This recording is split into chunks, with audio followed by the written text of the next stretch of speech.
Hi, I'm George Papageorge. I'm a marriage family therapist. I've been working with families and their kids for nearly 20 years. I hear a common frustration among parents that I see in therapy. And I find that the frustration comes from their idea that their parenting needs to be perfect, that it needs to fit some kind of rigid pattern. And they keep doing that pattern over and over and not getting very good results. What we'll look at in this video and through this presentation is that we're kind of shifting our minds away from perfection over to effectiveness. What's going to work better? What's going to be effective in these children's lives, in the age that they are, in our approach to them? I get excited about doing these workshops as it gives me the opportunity to take some of what I've learned in the therapy office and working with thousands of families and share a few principles that really can make a difference. Things that lead to the cultivation of this connection with our kids. Also to do some self-reflection as we kind of get on a personal journey to evaluate what doesn't work, and that we could be kind of let off the hook and not to repeat these things that don't work over and over and just find the frustration that it leads to. So join us now as we explore connecting with our kids, communication that promotes closeness and confidence.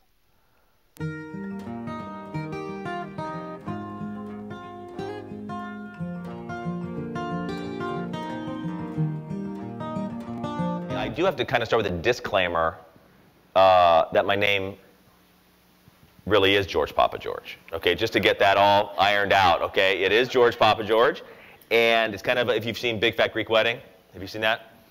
That's my life story right there. My family regards that as a documentary, not a movie. Okay, so I have a big fat Greek name to go along with it. That's who I am.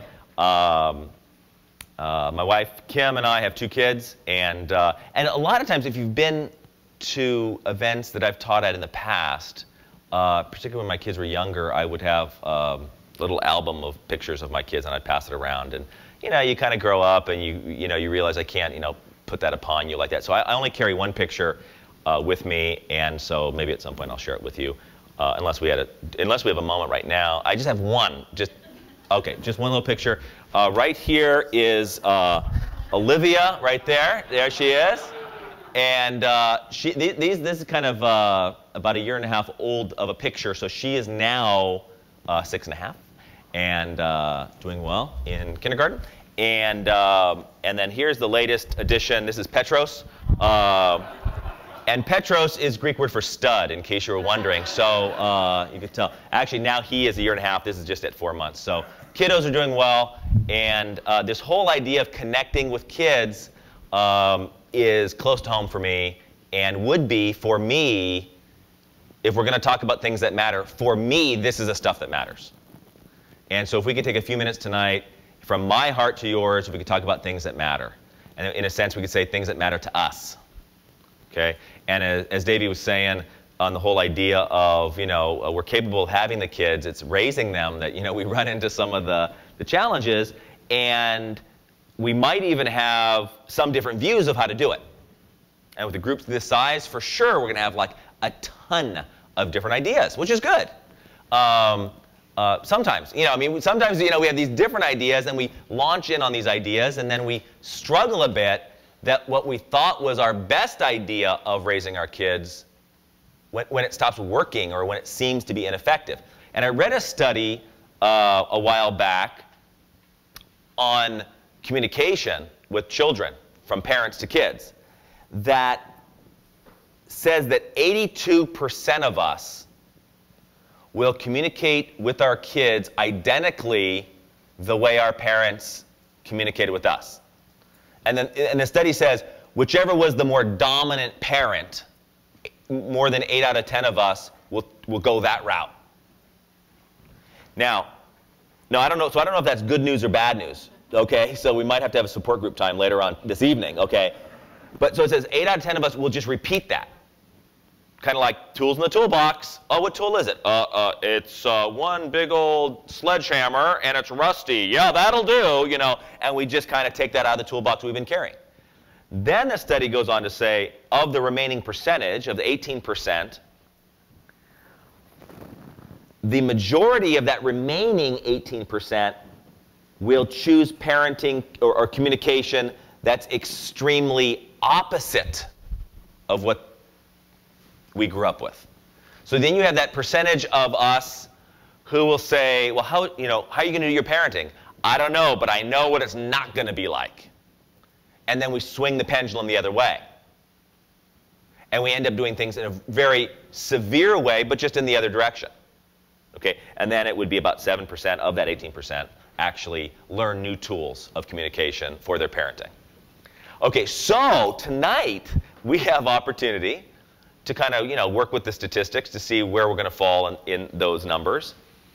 Potentially with the opportunity to consider this notion of connecting with our kids, and if we might even find some tools in achieving that that would be particularly useful for your family, namely for you as the parents and your kids as the kids. So we're saying not just textbook ideas, we're talking about, we'd pick up some ideas tonight that would be applied to your family in a way that would make sense for your family. Okay?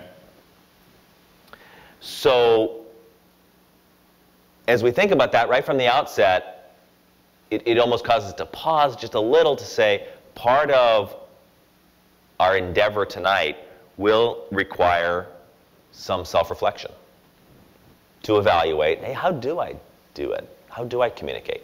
So here's our title tonight, Connecting with Our Kids, right? Communication that promotes closeness and confidence. So the premise that we're going to just kind of launch into this evening is going to be that one of the primary ways that we actually connect with our kids. Now, so here's the task. The task is to connect with our kids. Now, if we don't connect with our kids, do they still have the need to connect? Yeah. So typically, and we could think of different ages of kids. Now, how many have school age, K through 6? K through 5, okay? How many have middle school? Okay, and then high school? Oh, the tired-looking people. Okay, good. And so connecting happens in different ways at different stages. So now, if we're not connecting a lot with our kids, give me some examples of how kids connect if they're sort of left on their own to find ways to connect in other places, other ways. What goes on? Okay, through sports, they get some connecting going. Okay, what's that? Okay, instant mail, so you have the whole AIM or instant messaging, and so you have the whole peer connection. How else do kids connect? Okay, other parents, okay, or other adults even, okay? Programs. Okay, programs, yeah. Teachers. Okay, teachers, yeah. How else do they connect? See, so far you're coming up with all these like pretty decent ways of connecting. And so what I'm waiting to hear is all these other ways that kids will find to connect, particularly, and studies indicate that if there's not enough connecting going on at home, the kind of connecting may be in those supplemental ways that you're saying, but very often they'll be connecting in other ways that aren't so healthy. And so here we have things like, as studies indicate, when drug use is excessive in the life of a young person, that what's found is they actually have some sense that they feel like something is missing in them. You find studies where dads aren't very active in girls' lives. You have very high early sexual involvement among young girls. Because we're seeing then in that example that if connecting isn't happening in one area, it increases the odds that it'll be happening in another area.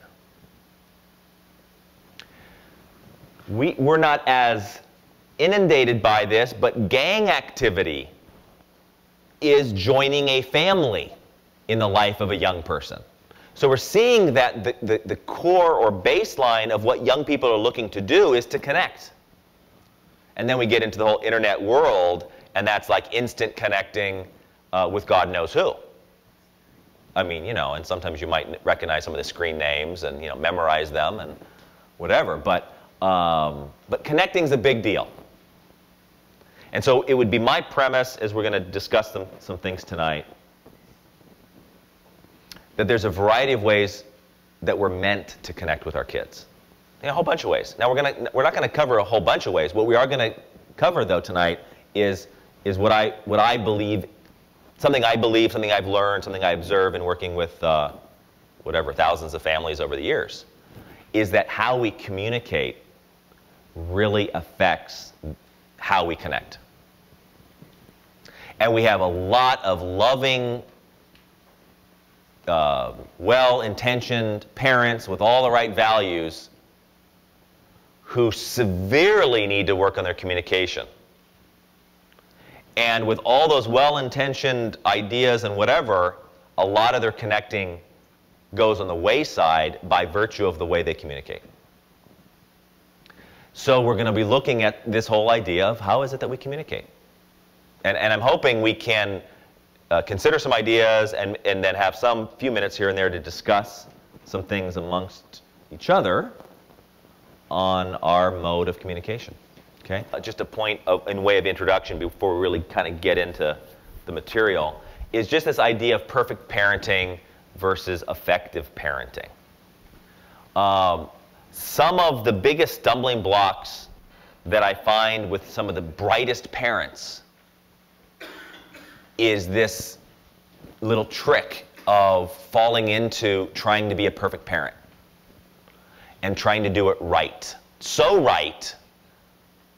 What's the downside of trying to be too right? You're never wrong. Okay, you're never wrong. How do kids respond to people who are never wrong? You know? It's like talk to the hand, call waiting, that kind of, it's this whole thing of typically, if we try to do our parenting too correctly, or what I'm calling perfect parenting, it tends to be very narrow in its approach. And then if we're just so lucky, I don't know who goes to Vegas here, how often you go to Vegas, And so people, some people just gamble well. I am the worst gambler around. And I think I'm like way too neurotic on it because I'm thinking, I have this much money, and then if I overthink the whole thing, I should just like throw the dice and go for it, right? Well, sometimes with this whole perfect parenting, it is a huge gamble. So I don't know how many gamblers, how good you're at it, and so maybe for you it works out. I'm terrible at gambling, and so I'm not going to go the perfect parenting route. Because the problem with perfect parenting is this kind of perfect method that's just should work applies to like the minuscule population on the planet. And if that's your child, bingo, lotto, you did it. But the percentages are completely the other way. And so perfect parenting tends to be your method, your way, this way, and in perfect parenting, we tend to use the word should in our vocabulary a lot. They should be listening to me, and this should work, and we should have good family morale, and they should understand me. And you've heard what is, shoulds don't tend to work too often. There's expression kind of in recovery, don't should on me. Okay, so let me enunciate again. I said should. Okay, but typically with shoulds, there's kind of a okay, all right, already. What's going on for you? And it's not at all effective. And I just want to. This is all in way of introduction, kind of get us warmed up for the material. Is to say, to shift our mindset on what's going to be effective. Okay, one of the comparisons I would say in parenting is the comparison of management. If you've ever been in charge of people in the workplace. Again, if you've ever had an employer that tells you how it should be and they're going to do it their way and it should work if you just see it their way, that kind of employer tends to have a very narrow, sometimes very rigid leadership style.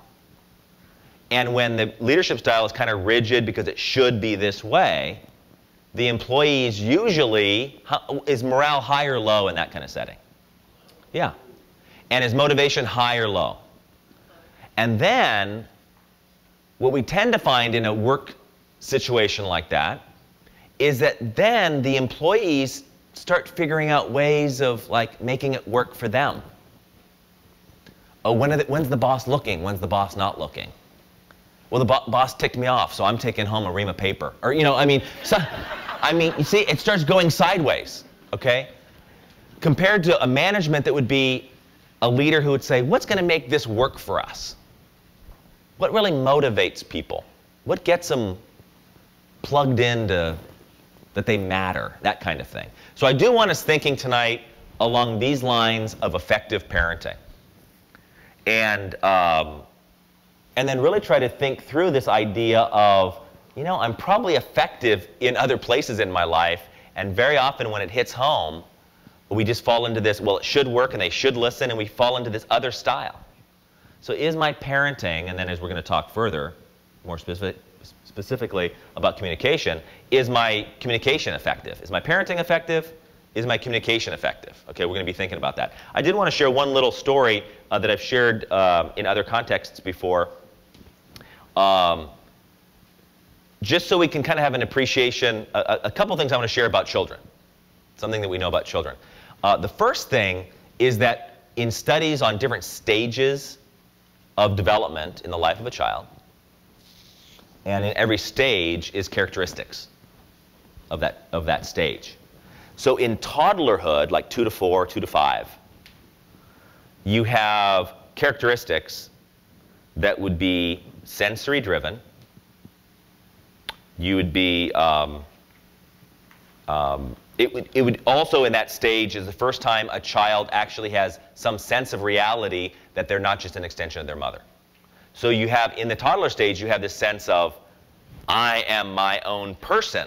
So therefore, if I'm my own person, I will dress myself, I will choose everything, I will let me have it, and all that kind of stuff, right? Because this is actually like this monumental, trippy reality for this child that these hands are mine to use. These feet are mine to use. My clothes, who needs them? Let's take them off when I go outside. Or whatever it is, they come up with the darndest things because the rush for the toddler is, it's me, it's mine. So therefore, they're very sensory driven, very in the moment. Impulse control is very low, right? Okay. Now, when you study the textbook in developmental psychology and you flip a few pages, and then you get into adolescence, okay, so we fast forwarded a few years. Sensory driven, self-centered. Now, we add a few as they grow, okay? Critical, argumentative, and underdeveloped decision-making skills. Okay, is true about the adolescent. The other thing that's interesting about the adolescent, and they call it the second toddlerhood, in that, remember before the toddler says, I'm not just an extension of my mother, wow, I'm my own person, and therefore I'm going to do a bunch on my own and test limits. That would be a biggie in toddlerhood. I'm going to test limits. Let me see if I climb and fall and land on my head. What really happens when I do that, right? Test the limits. Doesn't have to make sense. Adolescence, testing limits, except this time, I know that I'm not an extension of my mother. Now, oh, this is even cooler. I'm not just an extension of that family with the same last name as me. I'm my own person. So you have such similar behaviors from toddlerhood to adolescence, except with hormones. Okay, so now we have toddlerhood 2 to 5, we have adolescence, and we were chatting on the way in, that really adolescence, I mean, you know, in the olden days, adolescence, you know, kind of started when you use the word teen in the word, like 13, 14. Now adolescence, when's adolescence kind of starting these days? 9, 10, absolutely. So look at that window of time between like 5 and 9, okay? That's the period that you might get a couple of good years, okay? Okay? Now, keep that in mind. That's our audience. Those are the people we're communicating with. We don't have the perfect audience. Therefore, if we have perfect parenting, good luck. If we put it in management terms, you don't have the perfect employee. So if you plan to run your company effectively because you have perfect employees, great. You know, that sounds wonderful. It should work. Right? But we have these different kind of employees. We have employees called our children that spaz out, that have impulses that say, huh, do I follow this feeling, or would I follow the thing my mom and dad said 800 times? Oh, that's an easy thing. Follow the feeling every time. At least for a few years straight. That's our audience. That's who we're talking to. And all the basics of communication in any speech class you're ever going to take on being an effective communicator, they'll say, the first thing they'll say in the first class is, know your audience. And yet when it comes to our kids, oh, we know how to communicate because we're so civilized and so grown up and so educated. And yet we try to apply a communication that has really nothing to do with the world of the one we're communicating to. This one that has sensory problems, the one that has argumentative problems, the one that is testing the limits. And when you say stop there, their job developmentally is to find out what's on the other side. And when their job developmentally makes your communication go in what direction? Go south. But you're really going to be the better communicator when they start behaving, right? That would be so much like how it is with our spouses, right? I tell you, our marriages would work so much better if the one we're married to would just cooperate with us. And so, you know, usually about 30 years into it, we get tired enough and go, whatever, let's make this work, okay? Or some people opt to say, let's not. See, because the whole premise is faulty. If our ability to communicate rests on what the audience is going to do with it, and our success in our communicating is in the hands of the one hearing it, then we'll have a communication that's very limited and very unsuccessful. So saying all that to say, what kind of parenting, what kind of communication can be effective? What's going to work better? Okay? So that takes us into a very simple point. Oh, I was going to tell you, before I make the point, I was going to tell you the one little story about understanding children. So that's one thing we can understand about children. Developmentally, these things are going on. What we're looking at tonight is that we'd have an appreciation for what's going on in the lives of our children, and it's called emotional development. And what happens in this stage then really makes a big difference in the next stage. And the emotional development of our children is what's going on every day. And it's going on in the way they act and what they're challenged with and the busy soccer schedule and the teacher they can't stand. All and through all that, emotional development's happening. So I want us to think about this point, a very simple one, and you have it in your notes there, the definition of insanity. Because that's going to be really important for us tonight because we're talking about parenting, and the two have some great correlations of you know, what happens at home has the power to drive us crazy. Okay? So we want to know the definition of insanity, I think, for our purposes. And that would be doing the same thing over and over and expecting different results. Okay? And if you've ever felt crazy, very often it's related to some pattern for you where you keep putting effort into it, you keep doing it, not changing it, and yet shocked over the fact that it's not giving you any different results. Okay, with that said, then within sort of our paradigm or our discussion or reflection tonight on communication, then we go back to the premise I said earlier about self-reflection, because we're going to need to do a little bit of self-reflection on how we communicate. Because if you're noticing something isn't working, and if we want to avoid insanity, then we might take some moments of reflection along the way to say, what about my communication needs the adjustment? What is it in my parenting that may need some insight or possibly some change? Or will I put all my energy into sort of demanding the different result but not changing my process? Okay? Now, as we do this tonight, I want to, what I'd like to do is present the next couple of ideas, and then we'll take a couple minutes to discuss these particular ideas, okay? So, in the spirit of avoiding insanity, my approach, whether it's my personal approach in life, whether it's my approach in doing therapy with folks, it certainly is my approach in maybe how I approach parenting. Even in light of doing marriage counseling, like many hours out of a day, I start with the example or the premise of figuring out what's not working. That even with working with a couple, like for them to figure out what's not working. We know it's not working. We know how we feel. We know what's resentful and all this kind of stuff, to get a little clear on what's not working for us. Okay? So when it comes to our discussion tonight, which would be connecting with our kids by virtue of how we communicate, I want us to kind of think long and hard. I mean, if we put our evening into two halves, this set of points would be the first half. And that would be this idea, and you have it in your notes there, what I call communication killers. If we can make progress in our communication on figuring out what doesn't work, we're halfway home. We're closer to the solution. And we're certainly more likely to find sanity, and because at least we're not repeating the things that don't work. And then we're going to be somewhat in some kind of journey toward discovering something different.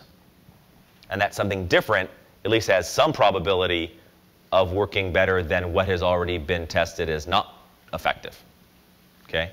So as I share a couple ideas with you, again, this would be kind of the spirit of what we want to be not only discussing among each other, but hopefully like deeply reflecting on what are the communication killers that I've noticed in my process, in my mode of operation. Okay? So really, I've come up with a list of my own discovery. Your list may look different.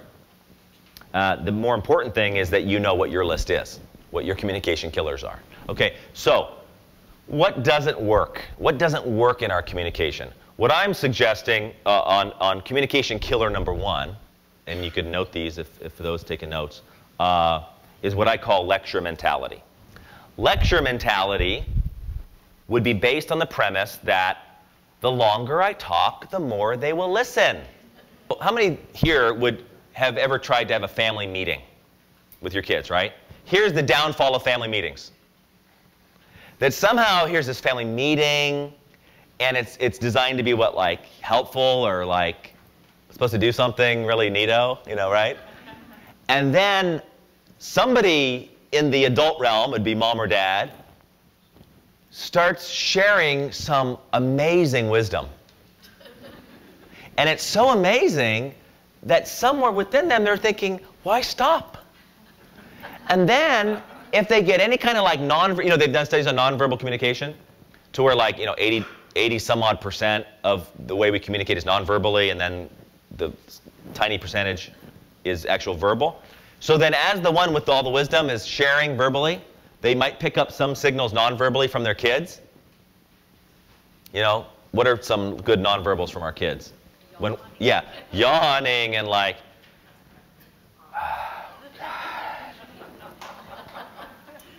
the other nonverbal is they'll get totally like thrilled to be distracted by like lint on the carpet. You know, just something that's just totally captivating, right? So when the one who is full of all the wisdom sees all this nonverbal communication coming their way, of course they do what they're called to do in life, and that is keep talking, okay? So we're seeing that lecture mentality is a trap and is the downfall of many family meetings. And so we want to be aware of that. Again, I'm giving credit to anyone who tends to have the gift of number one, and that is, I'm sure what you're saying is wonderful. And I'm sure that what's being said would probably go into a book and would sell. But when you're talking to your kids, you're not trying to sell a book. And we're going back to opting away from perfect parenting with the perfect message during the perfect family meeting and shifting over to, is this effective? So communication killer number one is lecture mentality, okay? Communication killer number two would be problem-centered communication. Problem-centered communication would be the times I do talk to my children is more often centered around crisis, conflict, or correction. Now, now a moment ago we talked about family meetings. Typically, it's number 1 and 2. Number 1 is the style of the meeting, and number 2 is the content of the meeting. Right? And we'd say, good luck on those meetings with these 2 communication killers, right? So communication killer number 2 would be in the life of a child, emotionally, would be so similar to, and I don't know if you've ever experienced this before, if you could harken back to elementary school days, but if you ever got a pass that was given to you that you're wanted in the principal's office. Now, again, maybe you haven't had those experiences. I decided to, have a thorough education and wanted to know what it would be like to be in that office many times. So, but all to say, in the life of a child, when you get that pass to go to the principal's office, there really isn't any mystery of what's going to go on there. There isn't, oh, I bet they just want to check in. Right? So, and in the life of a child, not only do they know that cognitively, but in the life of a child, physiologically, things happen when they're busted, when they're going to the principal's office. It usually gets really tight in the neck. They usually get sweaty. Their ability to talk is diminished. Their ability to actually think, because the oxygen to the brain is just like in their toes. It's just like not reaching the top. Because of the fact that there's the principal's office mode going on. Communication killer number 2 is that mode. And yet it is in the principal office mode, it is in problem-centered communication, that then we're actually thinking the conversation is going to go well, because then we say, and what do you think about it? And how they respond usually determines where we go with the conversation. So if they had the ability to say, oh, Dad, you're right. I really was thinking through that, and I think you're right, and I'm really glad you're my dad. Yeah, right? Right? Now, keep in mind, physiologically, they will do well to grunt. Physiologically related to emotionally, they're in the principal's office, they will not communicate well, and typically they don't. And very often, their lack of response, which could be, I don't know, whatever, that's as good as it's going to get if they've been conditioned already that the conversation is about getting busted and not really a conversation. Remember the pass to the principal's office. It's pretty scripted, right? If they know that's what's going on, their ability to communicate will be out the window. And yet, we're hoping for success in that because they're going to respond and share and be communicative. And then when they're not, we could add a whole other layer of then our next move. So typically, what's our next move once we see that kind of response? What kinds of things do we consider doing, saying, being? Okay, passing out punishments. We might get angry. We might go into like, okay, be that way, ha ha ha, and then we go, then I'll be that way too. That's an interesting direction of maturity. See, when they act sort of in their underdeveloped mode,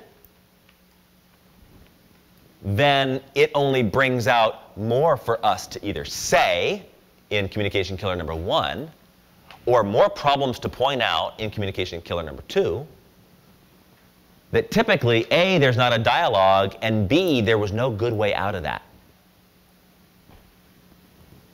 if we're following the mode of these communication killers. Now again, I gave that little story on Honduras and the whole developmental idea because very often what we forget in this whole list, and we'll look at a bunch more, but this whole list of communication killers, inadvertently, we're forgetting that they're not grown up. We're forgetting that they're very underdeveloped in a whole bunch of ways. And when their underdevelopment shows, we'd ask the question, when your child's underdevelopment shows, how does that affect you? How does that affect your communication? Okay. So far we're looking at communication killer number 1, lecture mentality. Communication killer number 2, problem-centered communication. There's more. Communication killer number 3 is what I call transference. Transference. Now, in this point, this is where you get kind of like free therapy. This is like the most psychological point out of all the communication killers, so pay special attention. Now, all we mean about transference is when we, through our communication, transfer our fears or unresolved issues through our communication onto our children. That's our third communication killer. This is where talks are driven by your most unresolved issues. Or your style of communicating is coming from a very personally painful place. So this would be the example, and this tends to be tested, this kind of thing of like, oh, I wonder if I ever do that. Okay? Typically, what studies indicate is that, now think about our own emotional development. Okay, so we went through all those stages. If there's certain stages that had some particular chaos or particular unresolved things or particular traumas or things that didn't go well in a certain stage, typically when our child reaches that stage is when we start really cranking out the transference.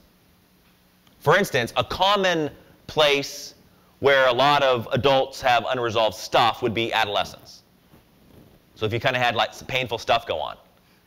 So then your child reaches adolescence, so they got some spazzy things going on naturally. Remember we said how they underdeveloped decision-making skills, argumentative, critical, testing all limits.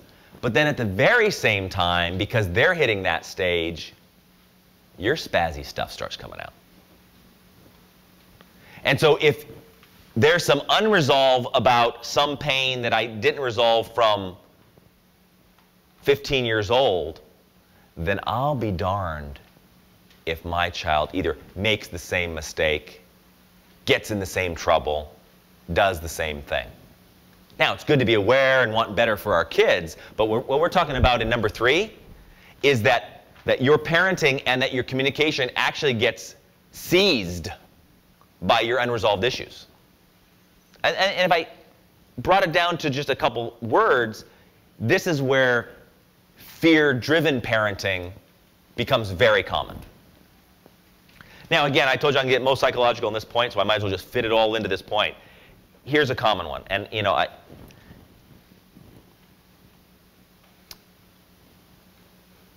studies indicate that 1 out of 3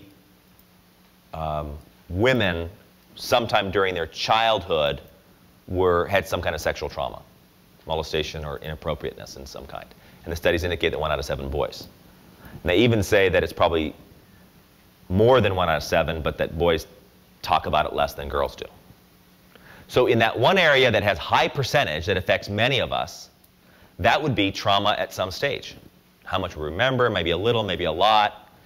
It shaped how we might view ourselves, view people, view the opposite sex, view authority, whatever the effect is. I'm using that one example to say that would be an understandable and classic example of how parenting can turn into fear-driven parenting. Something unresolved about our own pain that gets kind of funneled into how we draw the lines and how the mode we get into for the sake of our children, and yet it becomes, in communication terms, becomes a communication killer because something bigger is going on. Typically, kids report to me things like, I know what my mom's trying to say, but I'm telling you what. I mean, this is, 13-year-olds telling me, but she's freaking out way too much for it to just be about that. And they're paying me. I hear the kids coming up with it, what I mean? Yeah. So all to say, children pick up on what's being said at one level and yet what's not matching up. It would also be true about children that if they're going to tune into words or they're going to tune into intensity, that they hear intensity way more clearly than words. So all to say, transference has a magnitude to it, has a volume to it that's deafening, even though it doesn't come in words. Okay. Communication killer number 4. Make up for lost time mentality. This would be, let's have 13 years worth of talks that we didn't have in one intense late night talk the night before the prom. Okay? So, and this one's common, particularly when we start getting wind of, oh yeah, maybe I should be communicating this way or that way, and then we'll kind of run home and try to do it all. So make up for lost time mentality, again, kids pick up on the disjointed nature of that. Kids tend to be pretty good judge of what's natural and what's unnatural. And so this communication killer tends to have a feature to it that's not very natural. It's trying to get something done, trying to make up for lost time.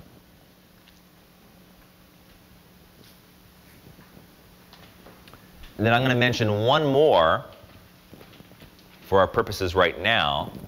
And this next one actually could be a whole workshop in and of itself. Communication killer number 5 is anger-driven parenting. Anger-driven parenting.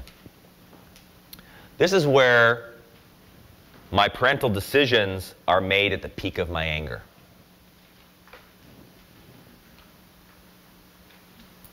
This tends to set up, if I'm mad enough, then I'll apply a consequence.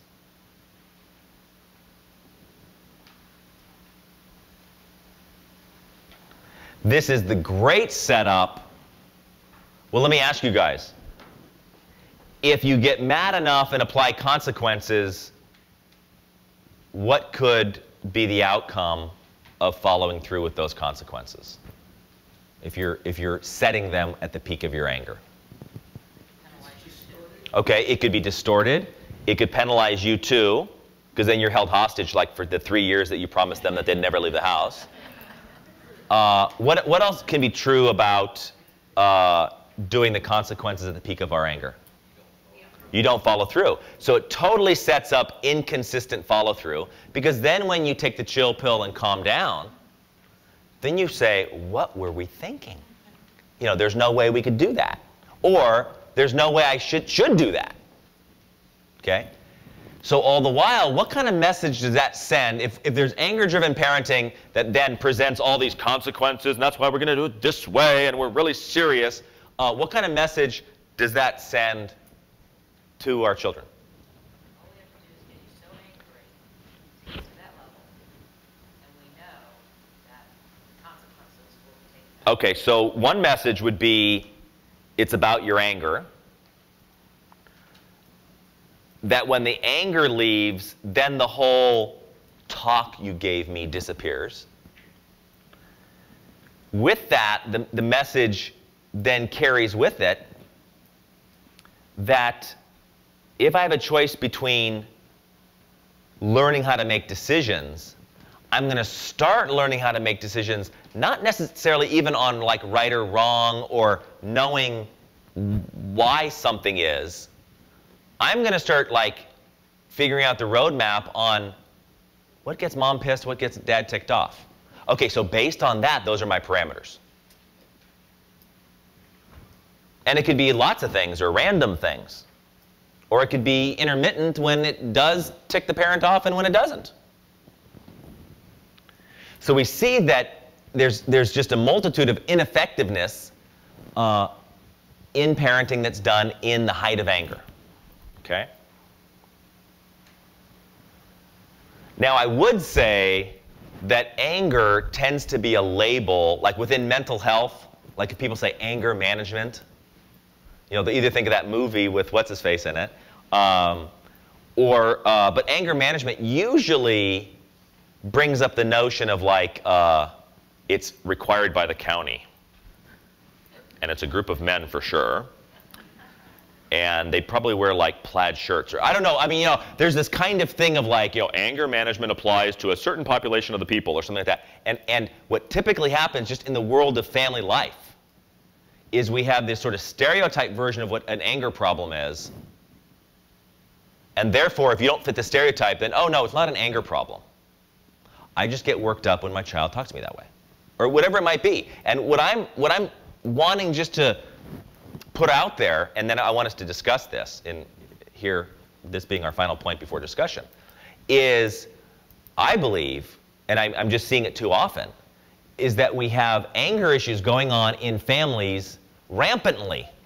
I don't say that judgmentally. I'm saying this is going on, where anger becomes, or the use of anger, or the style of anger, or the repetition of a certain kind of anger is happening in such a way that creates the culture of that family. And that becomes more dominant than any other features around that, about that family.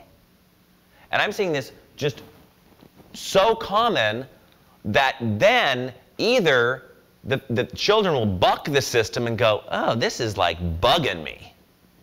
And then they won't even care because at some level it's not making sense to them. So they do the big old invisible, I don't know if you know this, but for children from 18 down to, I'm not even sure what the youngest age is, someone is giving them invisible remote controls, and the major button on it is a mute button.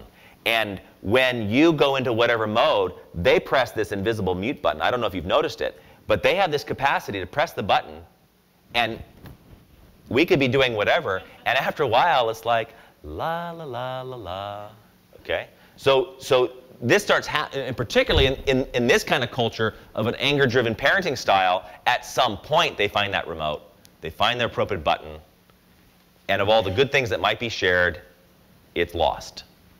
The message is lost in the parenting that has anger as the driver of the message.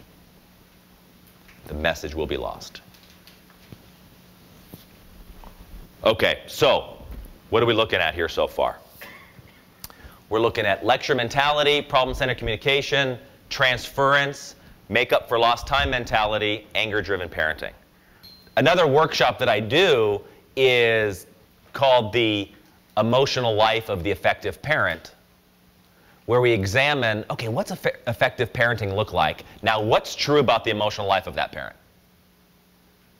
On the flip side, we'd say, what's ineffective parenting look like? What's true about the emotional life of that parent? And so very often this autocratic style has a bunch of emotional things going on. I was just going to note, because you brought up autocratic parent, we can say that's the drill sergeant. The other common, we call that a style, drill sergeant style. The other common style that's very different than that, but could be just as ineffective, is the helicopter style. And that is the parent who hovers over everything so much, maybe fears going on, maybe unresolved things going on, very often crossing of boundaries goes on, and very often underdevelopment of the child who needs to learn how to develop. And so we'd say of those styles, drill sergeant, helicopter, what we want to be moving toward, in terms of style, would be more consultant style. Now, we don't start the consultant style in full form when our children are 4 years old. But we do, from toddler on, we do, in the classic toddler parenting is you give them choices. Of course, you give them 2 choices that you're happy with either choice. But, right? But that's even a form of testing out how a consultant can offer an idea, and they go, this one, Mommy, oh, very good. See, that's effective parenting, because there's a form of consulting going on, and then as they get older, we kind of amp up what that consulting looks like and the way it expresses itself. If a common goal among parents could be effectiveness, if you could say, yes, I want us to be more effective, then we might do the very first thing I suggested, which would be to self-reflect, so that you could look at your own style, your own mode, and make some adjustment, because typically we have this very correlated issue of, to the extent that I won't change, is to the extent that the other parent is going to do the opposite good cop, bad cop mode. To the extent that I begin to change, it relieves them of their duty to do what? To balance it out. See, that's what's going on in good cop, bad cop. There's a good intention there. And that is, oh my gosh, we've got to balance this thing out. The idea of effective parenting, when any ones of us here would say, yeah, I want to get more effective, then we bring some balance within ourselves. Oh, let me try it a little this way. Let me let off a little that way. Let me see if this works better. And you don't have to be balanced out by the opposite method of the other parent. Somewhere, we all bought into the notion that we could be crazy people and have really good results. That we could be way too busy and have time for our children. That we could be totally stressed out, a total wreck, and yet my communication with my children, the ones I love so much, is really going to work out really smoothly and really effectively. Somewhere we bought that. And so I think you're bringing up a wonderful point. Again, some self-reflection on how well do I multitask, and those in the male gender, really poorly, okay, yeah. But we have to self-reflect on how, what am I doing and how many things am I doing at once? And then what's really going on? And this is what we're highlighting tonight. This incredible, sacred, responsible, super important task of connecting with our kids is our job. That's the task. Now, these other things that we have to do, we have to find a way to do those too. Somewhere, these other things become primary. Connecting with our kids is a good notion. And then, of course, tonight we're talking about communicating. Then, how well do we communicate in the midst of all that stress? So, this causes the right kind of reflection. This causes the right kind of insight that you're bringing up, which would be, hey, maybe I'm trying to communicate when I'm doing too many other things. Which could lead to a thought process that would say, when do I communicate? Again, I compare a lot of parenting issues with marital issues. I mean, in our marriages, when do we try to have our most important discussions? During David Letterman's monologue. I mean, that is like the worst time, because you've got to watch the monologue first. So we're seeing that the very important, super important discussions that we have as couples, when do we have them? We have them when we're stressed out. We have them when we're angry. We have the discussion when it's not time to have the discussion.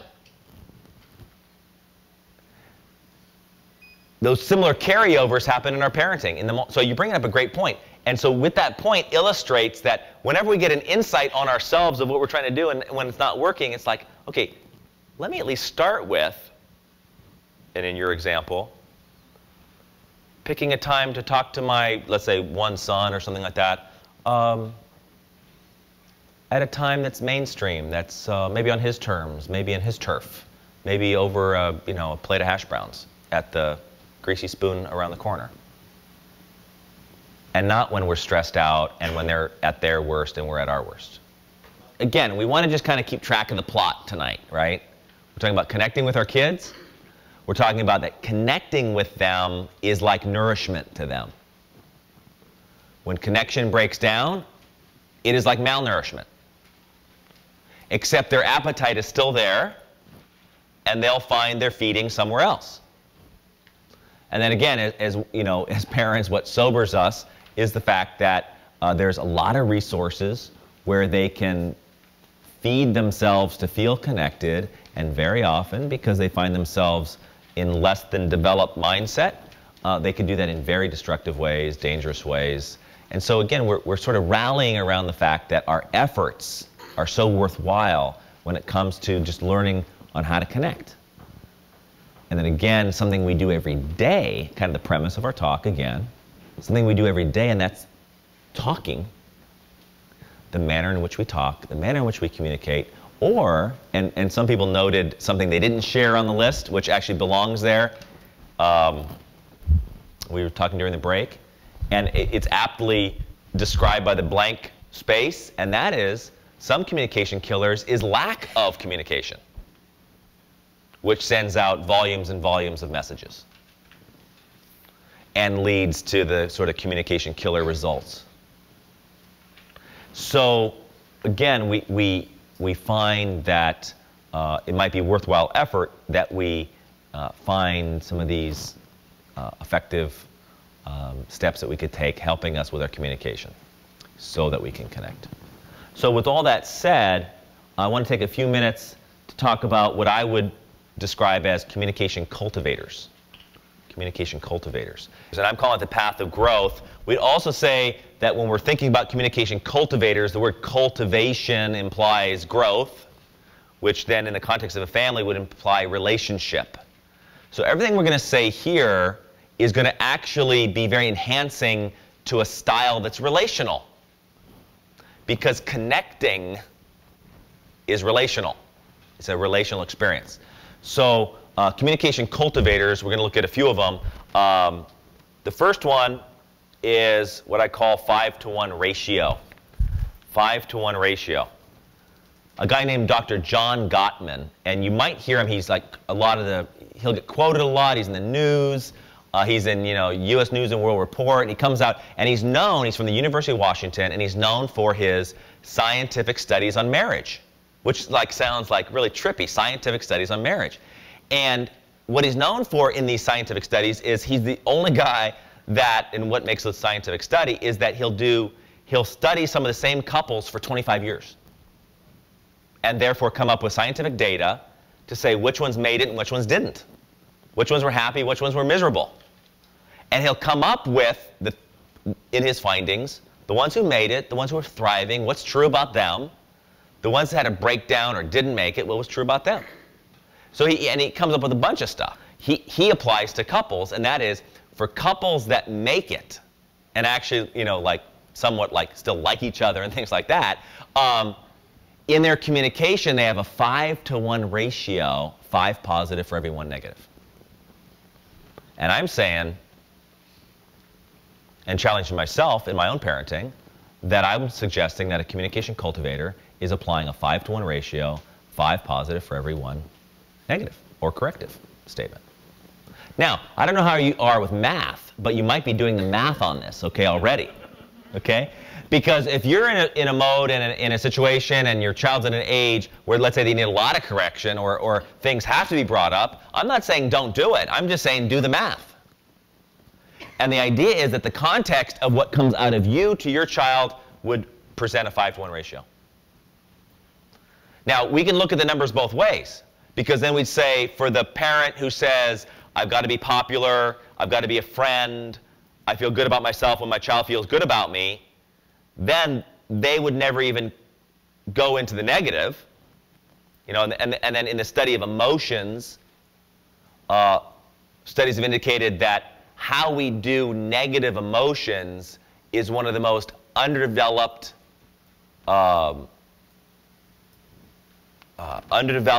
problems in the lives of families. So negative emotions, so you figure we do a whole bunch of emotions. Cut it down the middle. Positive emotions are on one side, negative emotions are on the other. And within negative emotions, you have, what are negative emotions? What comes to mind?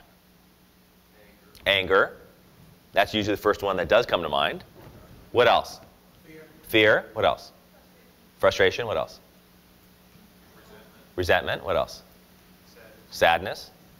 So we start seeing actually the trend in your answers that we tend to be most in tune with the negative emotion of anger, and then from there it's like, oh, what else is there? Oh yeah, sadness, and and so what often happens is many of us are underdeveloped in our negative emotions, and in that kind of phenomena, what ends up happening is, of all the negative emotions we might be feeling, could be sadness, could be disappointment, it could be frustration, that very often sort of the breaker switch shifts us into anger. So then whenever we have a negative emotion, even disappointment, our child does something, we're disappointed, the idea would be that we would do disappointment by expressing disappointment. If we're feeling sad, we'd actually express sadness. But with underdeveloped negative emotions, very often you feel disappointed and it's like, what are you doing that for? And you feel kind of sad and you say, what are you doing that for? And you feel angry and you say, what are you doing that for? And the beat goes on. And so in this whole notion of positive and negative emotions, I just want to sort of say a couple of those ideas, even to have that self-reflection of what kinds of emotions do I do well in, and then which ones are underdeveloped. Well, if we're going to like suppose to follow this premise that there would be the application of positive emotions and negative emotions, and again, we're saying that the idea of a context of something that's developing is that we would apply something that causes it to grow rather than causes it to shrink. That's why we have more positive than negative. It's like more oxygen than carbon dioxide. More of the fresh stuff than the used up stuff. Positive to negative emotions. But again, we have to get some sense of how are we with our emotions. Again, which side of the equation? How good am I with doing negative emotions? And if I'm underdeveloped, maybe I don't use enough negative emotion. In other cases, maybe I'm not very developed and I use anger too much. In the case of positive emotions, how does that play when, and we were talking about earlier, how do I use positive emotions when my child is difficult? And how can I come with positive things? Because parenting is one of the most creative jobs. It takes a lot of creativity to apply some positive things, particularly if we have some communication killers that are things like problem-centered communication and all that. So 5 to 1, okay? This whole notion of parenting is an amazing mystery of self-discovery. And of course, the line of work, I'm a little biased, but I find that, there's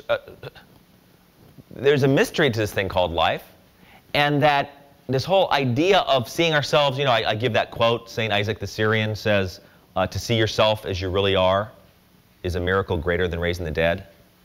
This is a quote from the 5th century. To see yourself as you really are is a miracle greater than raising the dead. So if you have any pursuit to see yourself as you really are, the greatest advice is get married. Because then if you don't see yourself as you really are, the person you're married to, you're married with, they'll tell you what you really are. And then if that's not enough, you didn't learn your lessons, then have kids. Because we keep bumping into it. And yet we keep bumping into the very thing that we must have to contend with. We're talking about this one point to illustrate that if this 5 to 1 is really difficult, then we are really called to find out what's making it hard for me. See, I don't want a bunch of psychological stuff to go, all this to convince you into. No, anything psychological is just any kind of study of why can't I do that? Or why do I keep doing that? See, again, it goes back to a very simple premise of self-reflection of what's really going on here. So as we try to carry this out, whatever you bump into, whatever we bump into, that becomes a very important lesson in your own parenting journey. Why is it difficult for me? Or I did it for a week, and then a year goes by, and then I find my notes and go, oh yeah, 5 to 1. Or whatever, right? What is it that I'm really called to discover about myself that's going to help me achieve a 5 to 1 ratio? Okay? Now, not to belabor this point, but I would say that, again, our children are in training, emotional training. The family is the emotional classroom. And they're actually in training on many things in life. They're very much in training on marriage. So again, kind of in the spirit of what we all would agree upon as being, what's good for the kids, is not only 5 to 1 toward them, but 5 to 1 in our marriages. Because they're watching very close attention, paying very close attention to that. And so again, we see that this isn't meant to be gimmicky. It's meant to be giving us direction on like what's beneath our feet, like what path are we on? Where do I live? How do I live it out? Children will not behave in such a way that they'll always give you clues that they like the positive. In fact, interestingly enough, I find it fascinating that they'll often behave as though the positive stuff is like, oh, my parents are geeks, they say, oh, Mom, that is so lame, you know. And they'll give indication that they don't want to hear the positive. So I'm just letting you in on what I hear from them. They die 1,000 deaths when you stop. And they bump into despair when you start losing hope in the things that matter. I find from pre-adolescence through adolescence that when they get some indication that the parents are sort of giving up on the boundaries, giving up on what they believe in, that on one level, that adolescent may say, oh, good, give it a rest, thank you. At another level, they're saying, I can't believe they gave in. There's a lot of despair there for young people. Because remember what toddlers and then adolescents do? They test the limits. They need the rock to be a rock. They don't need it to be sand. They don't need it to be sinking. They need it to be solid. Same is true about the positiveness. And then the older the child gets, and I don't know when you notice it in your children when they start becoming self-conscious, when they start really doubting themselves, because it happens early, but then it goes full bloom when the hormones hit, right? And so when the negative rises, remember, because they're getting more difficult, they test more, it gets more complicated, which for our communication trend, negative tends to go up and positive tends to go down. And all the while, they're applying way too much negative to themselves already. And then when your positive goes down toward them, there's a lot of despair that happens in lives of young people. They need to keep hearing positive. Certainly, we'd say boundaries need to be applied. Guidelines need to be given. Correction, yes, needs to happen, by all means, within the context of this sort of path of growth, which would be cultivating, which would be this whole idea that they're being valued as a person. Now, a comment was made earlier about multitasking. One of the big downsides to this multitasking, I mean, what are we in? We're in the most western edge of the universe. And true about this most western edge is that we are production freaks. We love productivity. Our culture does. We do. We want it faster, smoother. And so we love the bottom line. And the huge danger is that we start doing our parenting just to get the results. And when our child doesn't provide results for us, they start getting a sense that not only are we bugged by it, we just might not like them anymore. Kind of the whole thing of raising a human being versus a human doing. But this whole notion of multitasking really is kind of epidemic in terms of how it starts shifting our reality of even what we're shooting for in our parenting. It would be my thought that this 5-to-1 ratio is just a little bit of a reminder of there's a person in you, there's a person in your child. And those two people need to play a little bit. Those two people need to touch. Those two people need to connect. Those two people need to feel something more in the positive on a regular basis. Okay? All right. So, communication cultivator, number 1, 5-to-1 ratio. Communication cultivator number 2 is what I call shock therapy. Now, this is an old method used in psychology. You might have seen in movies like One Flew Over the Cuckoo's Nest is used, you know. And so I just want to let you know that I'm talking about a little bit different shock therapy than actually hooking the kid up with electrodes. But actually, this is more shocking than that. Okay? Particularly if you have a child that's 11 on up. Any kind of pre-adolescent, adolescent, shock therapy will catch their attention and will shock them. And when I'm talking about shock therapy, if I brought it down just to 2 words, is what I'm talking about is active listening. Active listening would be something like the adolescent comes in and says, that guy dogged me, he's such a jerk. Active listening would be something like, it sounds like you're feeling hurt because that guy flaked on you. Or we could do the other method, that guy dogged me, he's such a jerk. oh, isn't that interesting? What do you expect from that low-life people like him and those people you seem to gravitate toward? That would not be active listening. See, what happens with active listening, now notice there's kind of a contrast I want, hopefully you picked up on the contrast, okay? Okay, the idea on the contrast on shock therapy is you're tuning in to a feeling that they have. Now, notice the grammar on this. You tune into the feeling, period. What we tend to do is, we might even have a good day and tune in on their feeling, and then put comma. And then after the comma, we share something amazingly insightful of how wrong their friends are, or how disappointed we are, or how we wish they did life differently.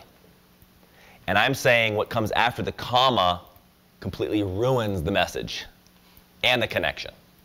And then the mute button goes on. This shock therapy is an experience where a child feels listened to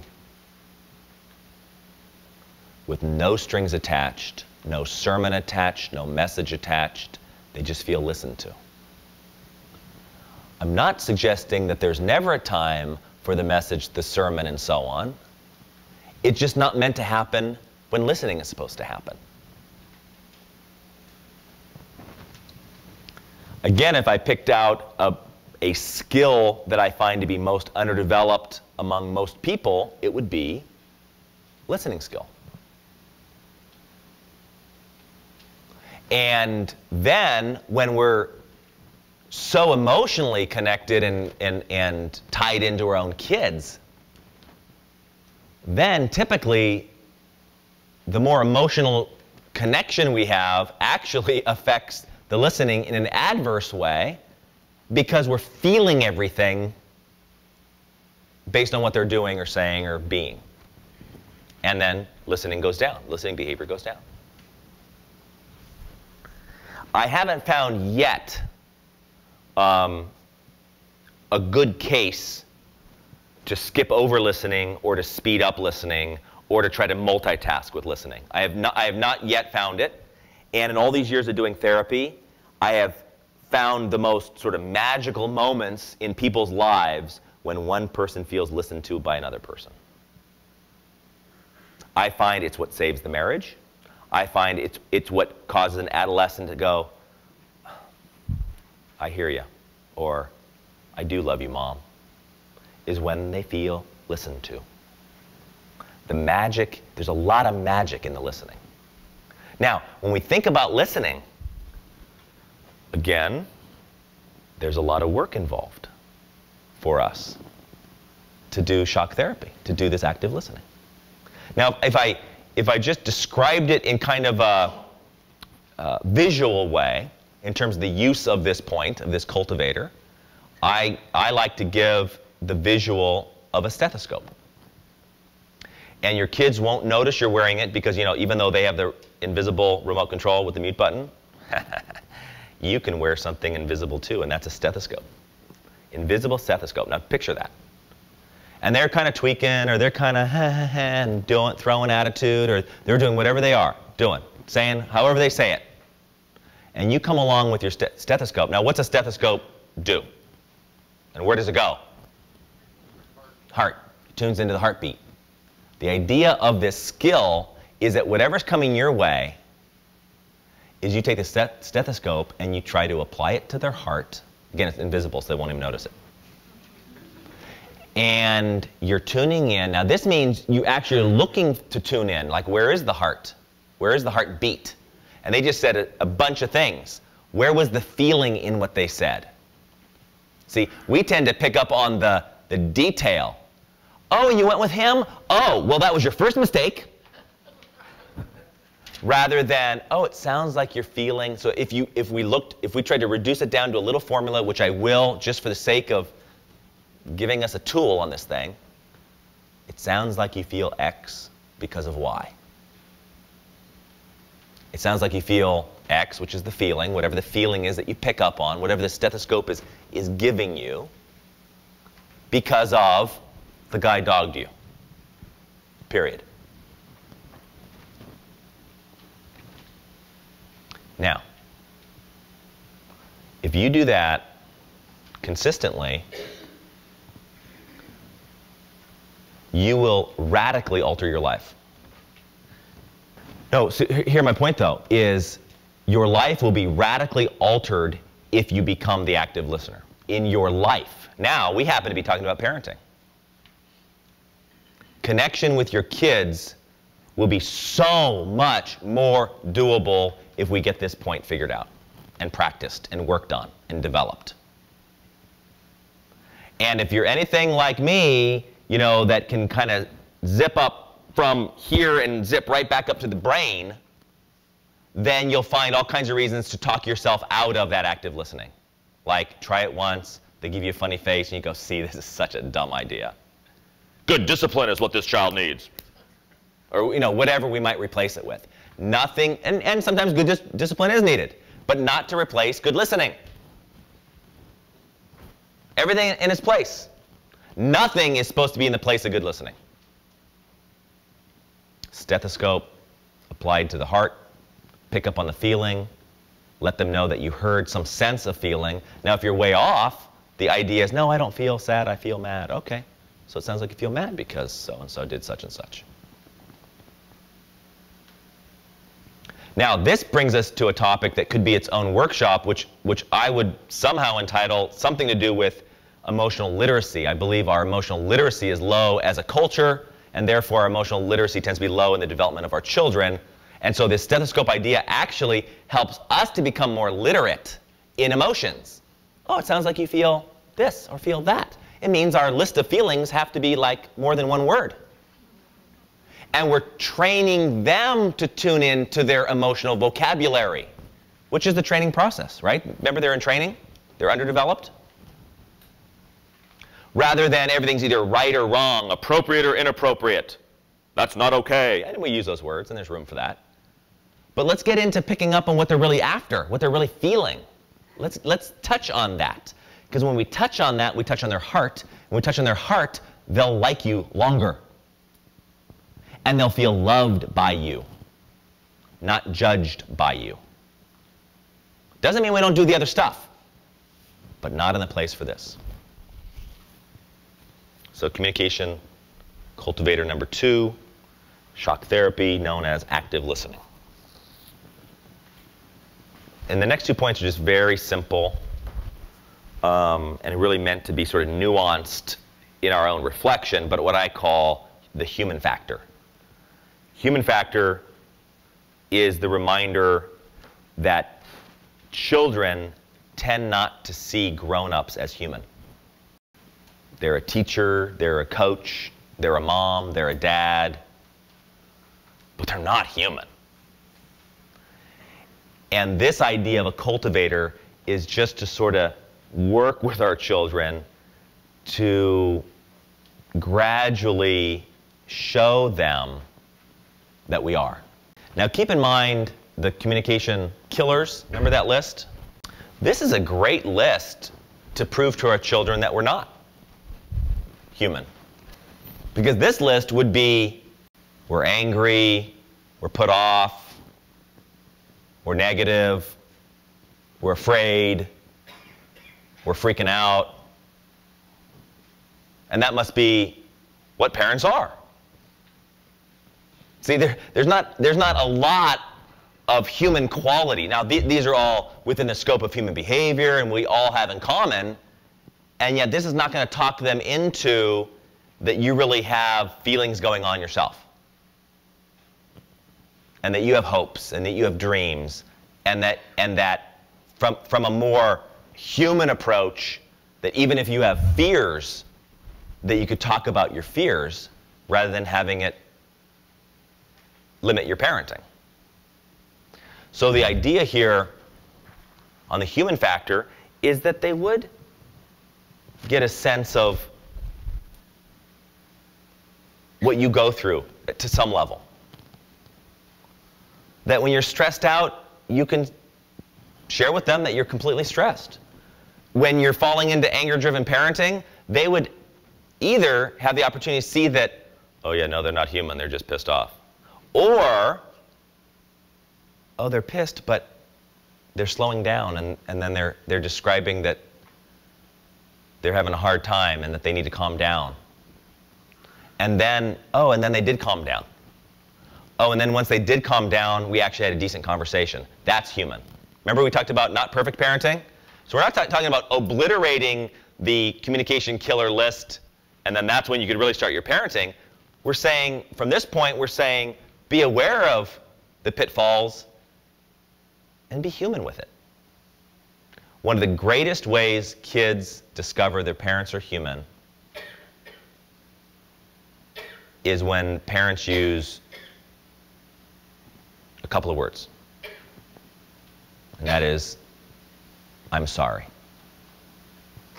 I do too much therapy on adults who describe their childhood as never hearing from their parents that their parents admitted when they made mistakes. And there's something powerful about it, because there's something human about it, and it just so happens there's something humble about it. And I think that's a good combo. So kind of this human factor, we might ask ourselves, how much of my own humanity do my children see? And we could even say, do they understand kind of my likes? Do they understand my dreams? Do they understand my interests, my hobbies? I mean, sometimes we get so in the parenting role that we did a switch. You know, like I was human before I had kids. And we get so driven on the role that we sort of forget our own humanity. The classic studies in codependency would say that I find my whole self-identity in a role. Commonly, let's say the role of parenting. A workaholic would be in the role of work. But not a lot of the person's humanity is really developing. So then my well-being depends on how my children are doing. So they better behave, otherwise I'll be a wreck. And see, this is sort of, so as we're getting more in touch with, okay, are they seeing the human? And then we'd say, what's this human doing with this human? Is this human taking care of this human? The epidemic, typically among moms, in terms of numbers, percentages, is that moms won't even think about taking care of themselves until like the child is, you know, a week before their wedding or something like that. See? And it's all well-intentioned, but then it sort of implodes, it caves in, it's too heavy. They need to see sort of the humanity of, oh, and then in the lives of, you know, these growing children who are being modeled something, they see, oh, mom and dad actually have a life. Oh, they actually are a couple. Oh, they actually like are interested in each other. It's not just like carpool duties. That's the relationship my mom and dad have. Who's driving the minivan? Okay. The human factor can be expressed in many ways. So I just wanted to highlight that point. A kind of honesty and transparency. Keep in mind, for sake of boundaries, that we're not talking about let your kids know all about how your therapy session went. Or that you don't use your child for a therapy session. I mean, maybe it doesn't need to be said, but there's a phenomena called parentification, which is where the child becomes the parent of the parent. And a final point on this section would be agenda-free time together, a communication cultivator. Agenda-free time together. And so, I mean, it kind of speaks for itself, the idea that the time with your child doesn't have an agenda, doesn't have some great message you want to make sure you nail down, some kind of, well, since we're together, I did want to mention. I mean, there's time for that, but if that's what happens every time you spend time, then again, it starts inching toward principal's office or, okay, already, tell me when you're done. Agenda-free time would really, and this is where we can get creative. What would agenda-free time look like? And then do I create any kind of like traditions around that? like my daughter, just like her father, loves hash browns. I'm a hash brown freak. I love hash browns. I decide what breakfast place we'll go to by virtue of how good their hash browns are. And if they like country potatoes, oh my God, kill those country potatoes. I want hash browns, you know? So like one of our little rituals is we go get hash browns together. Okay, so whatever. But there's no agenda. So I'm just illustrating. It could be the silliest thing. But it can come in the form of like traditions that we build with the child related on a common interest. Now you get maybe even more creative and maybe more meaningful than hash browns, you know? But that's where I want us to be kind of our wheels turning on the creative mode. What can that time look like? Now, keep in mind the older the child gets, the more sort of particular they get on where they are and what they're doing. So when we start shifting our frame of reference on what's their interest, and maybe I could join them, or you know, we could even get to bare bones, and that is if I could just drive them to their event. Then we even take that as agenda-free time. Without the radio on. Right. And then sometimes with the radio on. I mean, so we take what we can get, but agenda-free time. We take what we can get, but nothing. The goal is the time spent together. If anything happens beyond that, bonus. It's within the context of time and then time and then time and time that we might say, oh, you know what, I really need to talk to you. I'm totally freaking out. I need to share with you a concern I have, blah, blah, blah, or third quarter just ended. I need to talk to you about those C's and whatever. Okay, that's going to fit in a context of time and time and time and time. And it's going to have, percentage-wise, it's going to have just more of a likelihood to be heard, right? Okay. So again, self-reflection would be, what could that time look like? And then with multiple children, it could be a different mode for each child. Which then, for some of us, takes us back to the earlier point about multitasking, that is, are you kidding? When am I going to find the time to do that? So again, whatever point is difficult, be aware of what's making it difficult. Because then at least we know where to make the adjustments, or what can make something possible. The final point of your notes, which would be this, what I call, and this is a very small point that I'm going to make, but meant to be a bigger reflection for you on your own, what I call the boundaries balancing act, and what I would say as being compassion with boundaries. And so if we looked at that visually, we'd say something like, some definition in a child's life, and certainly in your mind already, where the immovable boundaries are. This is life and death stuff. This is stuff that's completely would be unhealthy for them, or wreak havoc in their life, or whatever.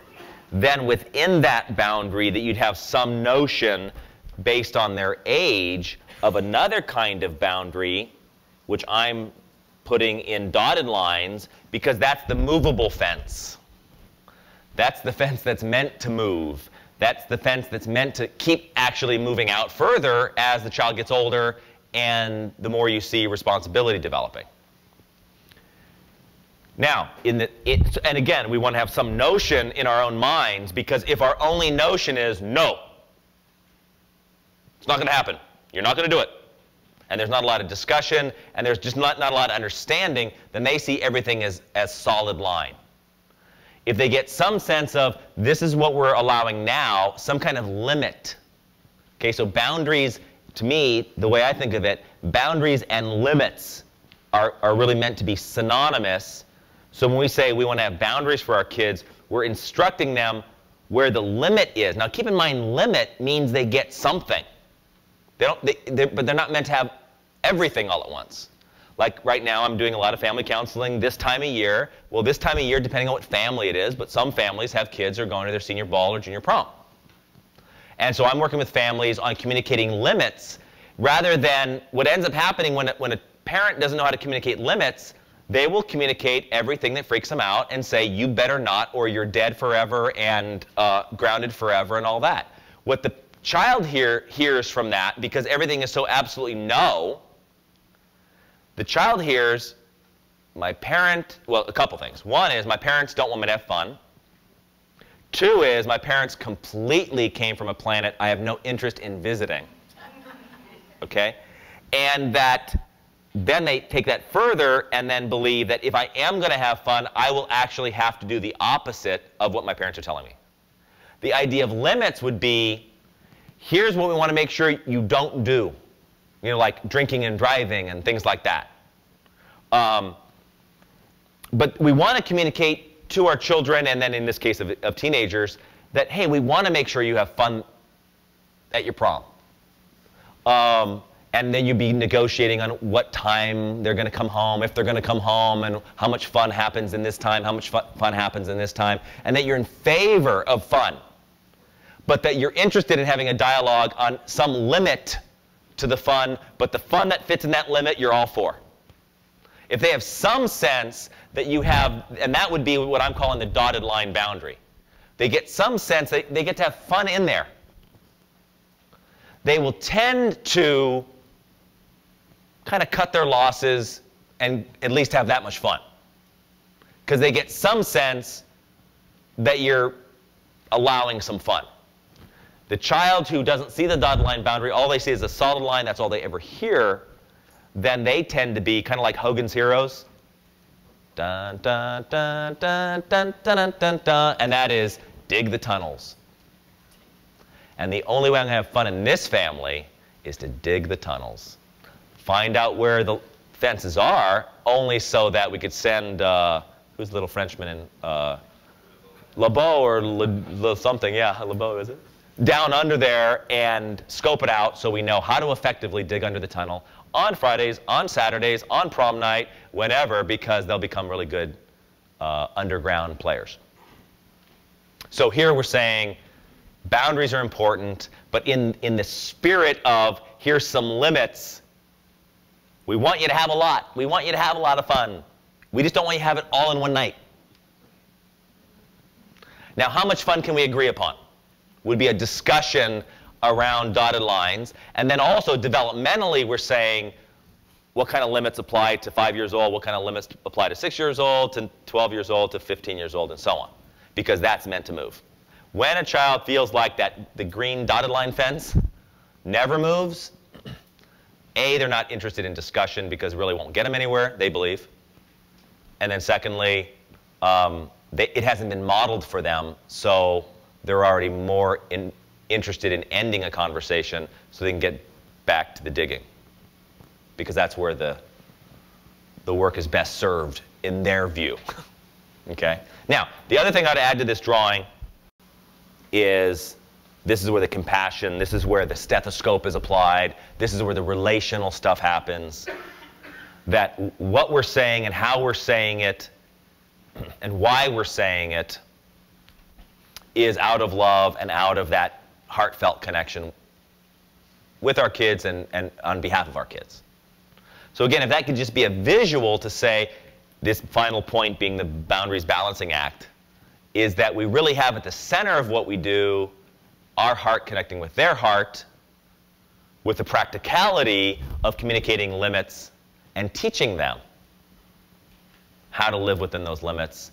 And then, and I was going to say, if they cross the limit, but what should I say? When they cross the limit, because that's their job, remember? Remember, kids that don't test limits are underdeveloped human beings.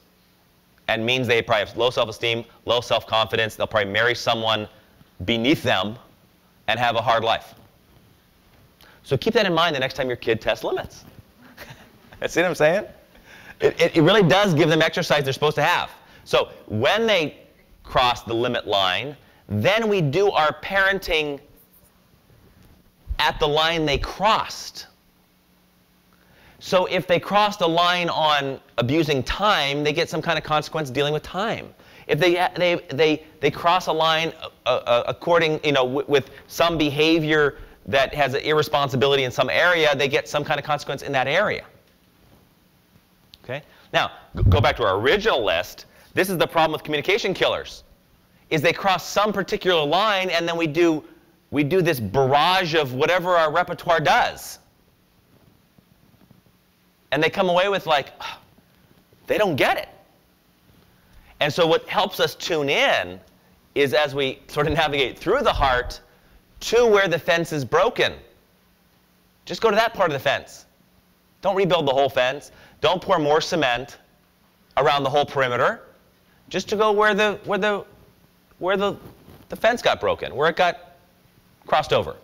And meet them there, and that's where the discussion is, to then help train them back to doing that part right. This is where 5-to-1 comes into play, because then if we get too negative and we go, oh, you're always doing this, you're never doing that. So the boundaries balancing act. Now, at this point, let me take a few minutes on if there's any questions, and then I'll conclude with a final point. What kind of questions are going on? What comes to mind? Anything need to be discussed a little bit more? Sometimes in your boundaries, you have absolutes. There are absolutes. How do you get beyond the absolutes when the absolutes are crossed over? Okay, so the idea is, so the question I'm hearing is, when they cross over an absolute boundary, what do you do about it? Right? Okay, two ideas we want to keep in mind. Number one is, talk to a multitude of people about what you regard as absolute. Just to make sure that what's absolute for you isn't everything in your life. See, we tend, so I'm saying is, let's make sure absolute really belongs in the absolute category. Many parents will say, I don't want to ruin our drawing here because it's so pretty, but absolute is here, absolute is here, absolute is here, and they have way too many absolutes. So first order of business, talk to a lot of different people you know, just to get some sense, a reality check on if what we regard as absolute boundary belongs in the absolute category or might belong in the dotted line boundary. First order of business. Good information to get, right? We all have blind spots. The other thing I would say is when absolute boundary is crossed, that's the part they climbed over a bigger wall or dug a deeper tunnel. Okay, they're doing something that is causing them to grow. Where they crossed it, depending on the boundary they crossed, what that behavior was, what the action was, we meet them there and apply a consequence so that, remember, it was irresponsible behavior of theirs that crossed it? There's a rule of thumb in life. Irresponsible behavior leads to pain. The question is, who's feeling the pain? Very often, when we don't have enough boundaries with our children, they do the irresponsible behavior, we feel the pain, everything from high cholesterol to high blood pressure to being stressed out to regretting everything we just did when we tried to parent it to, you know, whatever. And then they don't feel enough pain related to the actual behavior. So there needs to be, what I would say, if I could put it in simplest terms, a natural consequence. A consequence that relates to the behavior so they could feel the outcome to their irresponsible behavior. And so you might even work on your own lists of what kinds of consequences do go with that behavior. How do they respond to that consequence? And if they blow it off, then we have to, at times, it really gets into tough love, we have to apply a bigger consequence. And then we have to even ask ourselves, are we prepared to, or are we getting resources on how to apply a bigger consequence? The premise being, they have to feel some level of natural pain to a behavior they did that wasn't okay. Now, what I would then preach from the mountaintop is that the consequence has nothing to do with any of that. Because that's how we usually apply our consequences. Because if they crossed a big enough consequence, man, are they going to know how mad I am, whatever. And yeah, those are all human emotions, all that kind of stuff. But then that's the bulk of what their consequence is that we're a wreck, we're a mess, we're mad, we're something. We talk long, we do whatever. And it's not a real clarity. So sometimes even we want to clear the weeds and say, I want to make sure that when I apply this consequence, I'm at my calmest. Children tend to pay attention to calm adults. It freaks them out. Okay? Any other questions? Children now have the ability of not just the internet, but they have access to their friends 7/24. And as parents, we really don't have the tools to know what is going on. You know, we can shut them down from getting to internet sites, and that's not what I'm talking about. I'm talking about the instant messaging. the alpha messaging that's going on phones. And I think that it is such a new phenomenon of tunneling, and it is alarming because the peer pressure with these kids are so strong that they will almost go to this tool opposed to what their day in, day in responsibilities. And I don't know how to deal with that. Yeah. So your question, your observation is that this tunneling, which I think is aptly described, that there's new technological ways to dig underground and to do a lot of dangerous things underground. Yes. I would agree with that. I would agree with the fact that it raises the question, how prepared are we either in getting into a technology, or how do we do limit setting with technology? Which then the very notion of it, I don't know if anybody has kind of a nervous stomach when she brings all that up, but I do, because whenever we start getting into a zone where our kids might know how to tunnel more than we know how to parent, it's kind of unnerving. Okay?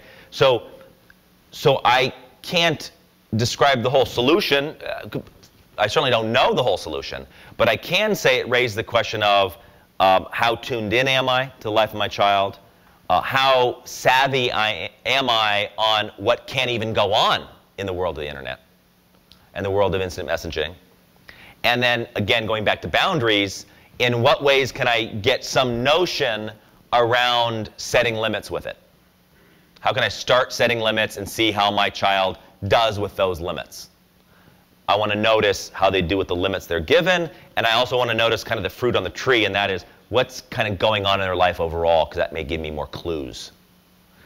I would say one thing, if I had to pick one more thing to say about it, is never be alone in your parenting on issues like that. That's where community completely can help.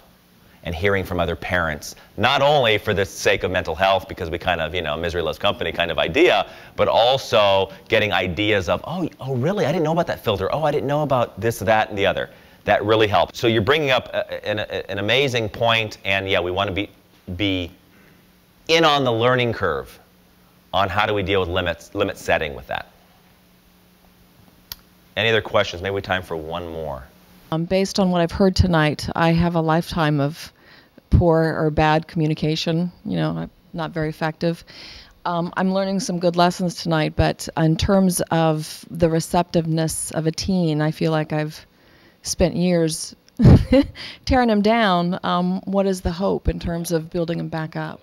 Okay, I would say a couple things. I really appreciate you bringing up that point, because on one hand, you've been doing some self-reflecting, which is beautiful and where the magic happens. There's a great verse in the Bible that I think is meant for parents. I don't think it was written explicitly for parents, but I think it's kind of meant for parents. And it says, love covers a multitude of sins. And this, I believe, transcends our mistakes in many ways. This is why early in our talk we talked about effective parenting versus perfect parenting, so we just at least want to touch on you're now aware of your imperfections. So I'd say God bless you, because if anybody should be aware of them, you should be, right? I mean, that we should be aware of our own defects. But don't let that define the sum total of your parenting. The fact that love covers a multitude of sins is a beautiful truth that applies and bears out as I see it in therapy, because I counsel grown children who tell of their parents' mistakes and yet see the beauty, because then some describe the love that they felt and knew that their parents had for them. And this is where we get into some of this, the importance of the heart being in the middle. Okay, so we want to keep that in mind. Now, I'll also say two more things. One is, your first part of the question was, what's the resilience of teenagers? I would say resilience is great, and a little bit, I don't want you to use this as an excuse, but teenagers and kids kind of get a sense of, parents are kind of lame and don't understand, and in their culture, that's sort of normal. Now, when we fulfill that, we don't want to fulfill that too often. But when we do, it doesn't blow their doors off every time.